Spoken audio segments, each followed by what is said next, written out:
So the next type of formatting we're going to be looking at is the font size.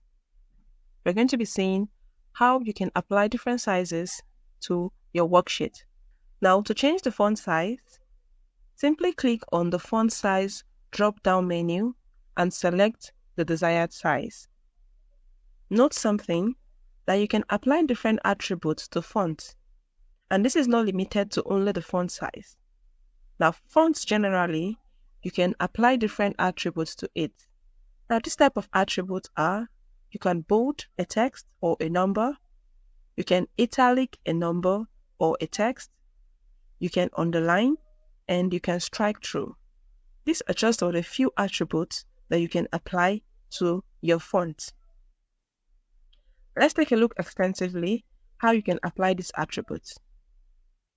Now, for the bold, bold simply means to make your text appear bold. Now, to do that, you either click the bold icon on the ribbon or you use the keyboard shortcut Ctrl+B. To italic a text, you can either use the italic icon on the ribbon or use the keyboard shortcut Ctrl+I. If you're using the Mac, simply use Command-I. To underline the text in Excel, you simply use the underline icon or you use the Ctrl+U. For Windows, if you're using the Mac, use the Command-U. To strike through, you can either strike through using the AB icon or you use Ctrl+5 in your keyboard or Command-Shift-X if you're using a Mac OS. Let's dive into this, how you can practically apply this to your worksheet. Using this template, we have this.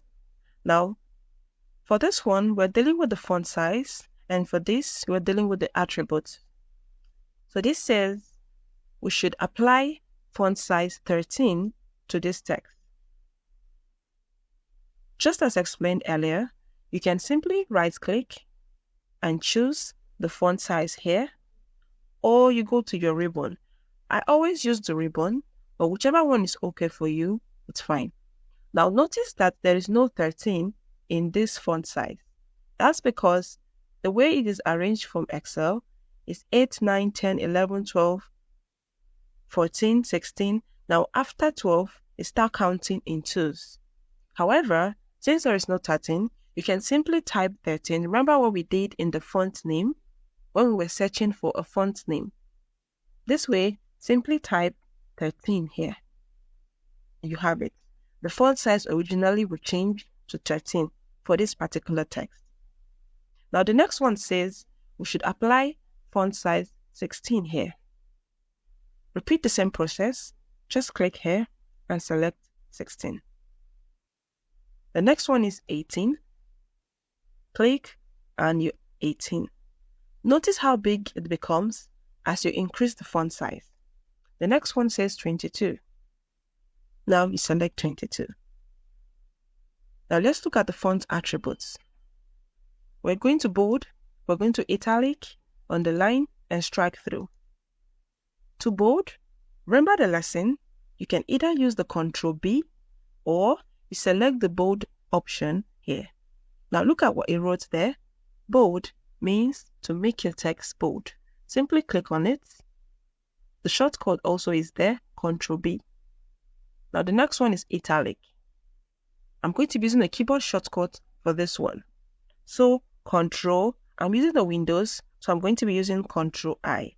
If you're using Mac OS, simply use Command-I.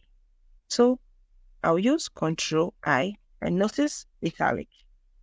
You can also try this using the right-click option or you use the italic option in the ribbon. Now let's underline this text.